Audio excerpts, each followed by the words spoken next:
Assalamualaikum warahmatullahi wabarakatuh. Kembali lagi bertemu dengan saya Muhammad Ruslanul Hakim untuk pembahasan mengenai materi tentang akidah akhlak. Namun sebelumnya mari kita berdoa dulu. Bismillahirrahmanirrahim. Raditu billahi robba wa bil islami dina wa bi muhammadin nabiyya wa rasulah wa bil qur'ani imama wabil ka'bati fi sholati qiblata wabil mu'minina wal muslimina ikhwana rabbi shrah li sadri wa yassir li amri wahlul 'uqdatam min lisani yafqahu qawli amin ya rabbal alamin.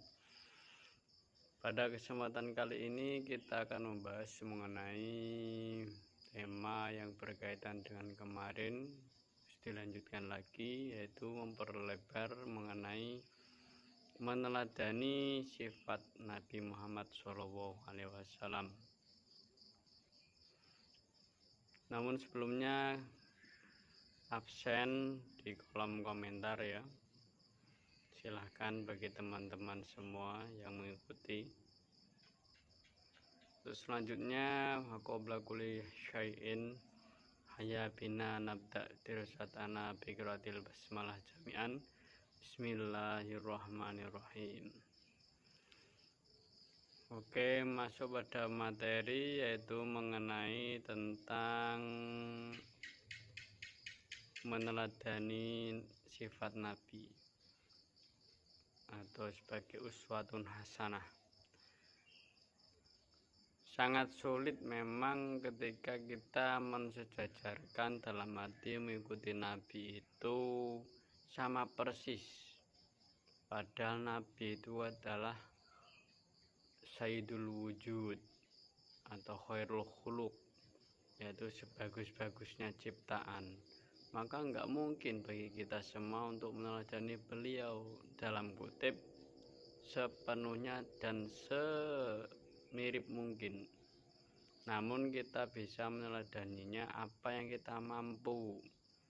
Misal, kalau misalnya mengikuti kepada Kanjeng Nabi itu kan mengikutinya terpokok pada 4 poin, yaitu sidik, amanah, tablek, fitona. Yang pertama sidik. Sidik artinya jujur. Jadi dalam kegiatan kita sehari-hari itu harusnya jujur. Jujur itu lebih baik dibandingkan dengan berbohong, meskipun efeknya nanti untuk membuat senyum orang, membahagiakan yang lainnya, atau menutupi sesuatu. Nah, itu jujur itu yang terbaik. Karena apa? Karena dalam sebuah hadis dikatakan kulil haqqon walau kana murron. Katakan yang sebenarnya meskipun itu pahit. Jadi jujur saja. Kenapa harus jujur? Karena jujur itu ada hikmahnya. Yang pertama adalah kita tidak mempunyai tanggungan untuk masa-masa yang selanjutnya. Sudah lepas, sudah dikatakan sudah lepas, sudah disampaikan sudah lepas, sudah dilakukan lepas. Jikalau berbohong masih ada tanggungan, yang misal dalam arti kepikiran atau bagaimana. Nah, itu semua adalah tergantung menyesuaikan zaman bagaimana menanggapi jujur itu.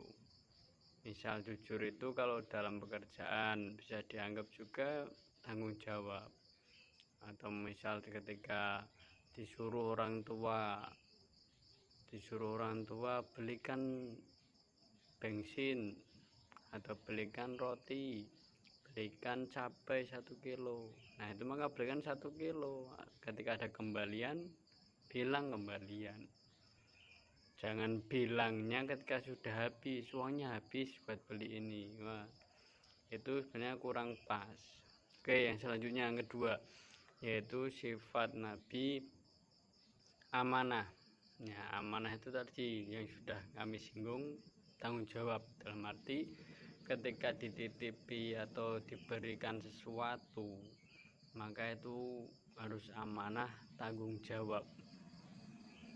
Tanggung jawab di sini kan ketika ini salah satu untuk menafikan sifat munafik, karena wamin alam ada munafik salasah. Yang pertama, ida tumina hona, ketika dipercaya, salah satunya adalah ketika dipercaya maka mengkhianati, tidak bertanggung jawab. Nah ini kebalikannya, berarti kalau dipercaya harusnya amanah, berarti sifat orang mukmin. Contohnya apa? Contohnya ketika tadi misal disuruh orang tua beli cabai 1 kilo atau disuruh membelanjakan uang jajan 50.000, yang mana yang boleh dibelikan itu 10.000, makanya 10.000 saja, sisanya dikembalikan ke orang tua lagi. Terus yang selanjutnya, yang poin yang ketiga adalah tabligh. Tabligh itu menyampaikan apa yang perlu disampaikan, terutama yang kewajiban. Kalau konteksnya Nabi adalah wahyu. Terus kalau misal konteksnya pada kita, lingkungan, misal minimal keluarga apa, yaitu menyampaikan apa yang perlu disampaikan di sana, misal musyawarah, misal tentang permasalahan untuk dipecahkan, apa yang diketahui sampaikan, minimal tentang ilmu. Misal tahu tentang ilmu mengenai, aku hafal naduman alfiyah ini, meskipun 1 bait, katakan, karena itu akan menjadi celengan atau simpanan pahala nanti ketika di akhirat. Kemudian yang terakhir yaitu mengenai sifat fitonah atau fatonah, yaitu cerdas. Setelah tadi mengenai sidik, amanah, tabligh, semuanya itu nanti akan dirangkum menjadi sebuah fitonah. Nah, fitonahnya apa? Kecerdasan. Ketika sudah jujur, sudah amanah, sudah tabligh, nanti akan menyesuaikan kecerdasan. Kecerdasan apa? Jujur itu juga ada aturannya. Jangan jujur milahur ya, atau jujur ajur, ya kan? Banyak istilah Jawa itu. Makanya nanti ada aturannya jujur itu. Jujur dalam ketika apa, menyampaikannya pas enggak. Misal jujur bagi seorang dokter, profesor, ketika jujur kepada anak kecil sulit, harus ada ilmunya. Apalagi ketika sesama teman yang beda latar belakang, itu pun sama. Makanya timbul sebuah makalah atau bahasanya itu berbahasa, man tabakhara fi ilmil wahid tabakhara fi sa'iril ulum. Ketika seseorang itu menguasai satu fan ilmu, maka dia akan mengetahui semuanya. Semua ilmu itu dia samakan. Contoh kisah dari Syekh Khalil Bangkalan Madura itu, beliau sangat hafal, sangat istilahnya, sangat mendalami yang namanya ilmu nahwu, terutama alfiyah. Nah, ketika itu ada sebuah cerita, suatu hari ada santrinya yang mau tani, namun taninya itu ternyata sedang terkena hama. Terus beliau apa? Ketika diberi tahu oleh santrinya, "Mbah, saya ini kok tani tapi kok sering gagal, banyak hama yang mengenai."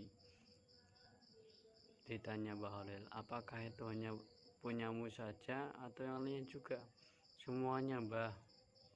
Wes ngene, kalau istilah Indonesianya begini saja, kamu bacakan ketika di tani itu adalah nadoman alfiyah yang bab istisna, itu baca saja. "Ya baca, Mbah." "Ya, dah kamu pulang sekarang." Singkat cerita, setelah itu diamalkanlah oleh si murid. Nah, ketika si murid mengamalkannya, maka ya itu terjadi. Apa yang terjadi? Itu apa? Hamanya hilang, tikus-tikusnya pun hilang. Ini Ukamakilah guru saya. Itu dari Al-Ustadz Zurul Fukoha. Ya begitulah. Intinya dari semuanya itu adalah kita mengikutinya ya dari sidik, amanah, tablek, fitonah itu saja. Dengan kapasitas kita, dengan cara kita, dengan model kita, dan menyesuaikan zaman tadi. Itulah bagaimana cara kita meneladani sifat Rasulullah Shallallahu Alaihi Wasallam. Mungkin ada pertanyaan, bisa tanyakan di kolom komentar. Dari kami, apabila banyak kesalahan, minta maaf. Wassalamualaikum warahmatullahi wabarakatuh.